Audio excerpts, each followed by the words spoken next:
നമസ്കാരം, ഞാൻ രജനി അഭിലാഷ്. പിണറായി സത്തെ തകർക്കാൻ ഇറങ്ങി തിരിച്ച അൻവറിന്റെ ഗതി എന്താകും? അൻവർ എന്നത് വൻ മരമൊന്നും അല്ലെന്ന് കോൺഗ്രസ് തെളിയിക്കുകയാണ്. അൻവറിന്റെ ബിസിനസ് തന്ത്രവും സമ്മർദ്ദ തന്ത്രവും ഒക്കെ തകർന്ന് തരിപ്പണമാക്കി. ഒടുവിൽ നിൽക്കക്കള്ളിയില്ലാതെയാണ് സ്വതന്ത്ര പ്രഖ്യാപനവുമായി എത്തിയത്. ഇപ്പോൾ ഓർമ്മ വരുന്നത്, പണ്ട് തലയും വാലുമില്ലാതെ ഒരു പാർട്ടി പ്രഖ്യാപനം നടത്തിയ സമയത്ത് ആളെ കൂട്ടാൻ നടന്ന അൻവർ അതുവഴി സുഖവിവരം തേടിയെത്തിയ ഐഷുമയ്ക്ക് ഒരു പട്ടം ചാർത്തി കൊടുത്തു. അതെ, വീരനായിക തന്നെ പിന്തുണച്ചു എന്നവ. ഒടുവിൽ ആ വാർത്ത മാറ്റിയെടുക്കാൻ ഐഷുമയ്യ തന്നെ രംഗത്തെത്തി.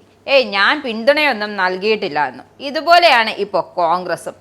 അൻവർ ആണെങ്കിൽ ഒന്നെന്നെ എടുത്തോ എന്നും പറഞ്ഞാണ് കോൺഗ്രസിനെ നിരന്തരം ബുദ്ധിമുട്ടിക്കുന്നത്. എന്നാൽ അൻവർ കോൺഗ്രസ് എടുക്കാച്ചരക്കാണെന്ന് പലവട്ടം തെളിയിച്ചു കൊടുത്തു. ഇതുകൊണ്ടൊന്നും പഠിച്ചിട്ടില്ല. കോൺഗ്രസ് കാണിച്ചു കൊടുത്തിട്ടും ബുദ്ധിയില്ലാഞ്ഞിട്ടാണോ അതോ മന്ദബുദ്ധി ആയിട്ടാണോ എന്നറിയില്ല, വീണ്ടും വീണ്ടും കോൺഗ്രസിന്റെ വാതിൽ ചെന്ന് മുട്ടുന്നത്. മുസ്ലിം ലീഗിനെ കണ്ടിട്ടും അൻവറിന്റെ കാര്യത്തിൽ പ്രത്യേകിച്ച് മാറ്റമൊന്നും വന്നില്ല. ഒന്നുമില്ലെങ്കിലും അല്പം ഉളുപ്പൊന്നൊന്നും ഉണ്ടായിരുന്നുവെങ്കിൽ കഴിഞ്ഞ ദിവസം സ്വതന്ത്ര സ്ഥാനാർത്ഥിയായി പ്രഖ്യാപനം നടത്തിയിട്ട് വീണ്ടും UDF 2 ദിവസത്തെ സമയം നൽകുമോ? അൻവറിന് വേണ്ട എന്ന് ഇനി ഏതു ഭാഷയിൽ പറഞ്ഞു കൊടുക്കണം? തന്നെ വേണ്ട, ഇറങ്ങിപ്പോ എന്ന് അറിയാവുന്ന ഭാഷയിലൊക്കെ കോൺഗ്രസ് പറഞ്ഞിട്ടും വീണ്ടും കോൺഗ്രസ് എന്നു പറയുന്നു എന്ന് നോക്കട്ടെ എന്ന് പറയുന്ന അൻവറിനോട് ഇനി എന്തു പറഞ്ഞിട്ടും കാര്യമില്ല. അതേസമയം ഇത്തവണ നിലമ്പൂരിൽ ഉപതെരഞ്ഞെടുപ്പിൽ ചെറിയ പാർട്ടികൾക്കും സ്വതന്ത്ര സ്ഥാനാർത്ഥികൾക്കും വിജയത്തിൽ നിർണായക സ്വാധീനം ചെലുത്തും. പ്രധാന മുന്നണികൾ തമ്മിൽ കടുത്ത മത്സരം നടക്കുന്നതിനാൽ ഈ ചെറിയ കക്ഷികൾ നേടുന്ന വോട്ടുകൾ പരാജയങ്ങളെ നേരിട്ട് ബാധിക്കും. നിലമ്പൂരിൽ BJPക്ക് കാര്യമായ വോട്ട് വിഹിതമുണ്ട്. മുൻ തിരഞ്ഞെടുപ്പുകൾ NDA 5 മുതൽ 8% വരെ വോട്ടുകൾ നേടിയിട്ടുണ്ട്. 2021 BJP സ്ഥാനാർത്ഥിക്ക് 8440 വോട്ടുകൾ ലഭിച്ചു. 2016 ഇത് 12284 വോട്ടുകളായിരുന്നു. ഉപതെരഞ്ഞെടുപ്പ് അനാവശ്യമാണെന്ന നിലപാടാണ് BJPക്ക് നിലവിലുള്ളത്. എന്നിരുന്നാലും NDA യോഗം ചേർന്ന് സ്ഥാനാർത്ഥിയെ നിർത്തുന്ന കാര്യത്തിൽ അന്തിമ തീരുമാനം എടുക്കും. BJP വോട്ടുകൾ ആർക്ക് ലഭിക്കുന്നു എന്നത് വിജയ സാധ്യതകളെ സ്വാധീനിക്കും. SDPIയും വെൽഫെയർ പാർട്ടിയും നിലമ്പൂരിൽ SDPIക്ക് 2 മുതൽ 3% വരെ വോട്ടുകളുണ്ട്.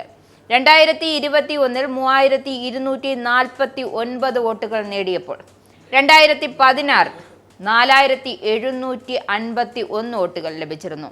ഉപതെരഞ്ഞെടുപ്പിൽ SDPI മത്സരിക്കാൻ സാധ്യതയില്ലെന്നാണ് സൂചന.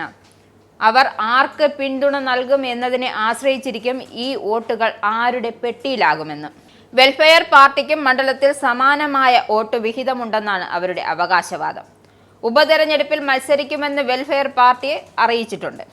ഏതെങ്കിലും മുന്നണി പിന്തുണ ആവശ്യപ്പെട്ടാൽ ചർച്ച ചെയ്ത് തീരുമാനമെടുക്കുമെന്നാണ് അവർ വ്യക്തമാക്കുന്നത്. നിലവിൽ CPMുമായി അകലം പാലിക്കുന്ന വെൽഫെയർ പാർട്ടി UDFന് പിന്തുണ നൽകാനാണ് കൂടുതൽ സാധ്യത. 2021 നിയമസഭാ തിരഞ്ഞെടുപ്പിൽ ഇടത് സ്വതന്ത്രനായ PV അൻവർ വെറും 2700 വോട്ടുകൾക്കാണ് വിജയിച്ചത്. കോൺഗ്രസ് സ്ഥാനാർത്ഥി VV പ്രകാശ് 78527 വോട്ടുകൾ ലഭിച്ചപ്പോൾ അൻവറിന് 81227 വോട്ടുകൾ ലഭിച്ചു. നേരത്തെ 11504 വോട്ടിന്റെ ഭൂരിപക്ഷം 2700 കുറഞ്ഞു എന്നതും ശ്രദ്ധേയമാണ്. UDFനായി ആര്യാടൻ ഷൗക്കത്ത് മത്സരിക്കുമ്പോൾ LDF ശക്തനായ ഒരു സ്ഥാനാർത്ഥിയെ രംഗത്തിറക്കാനാണ് സാധ്യത.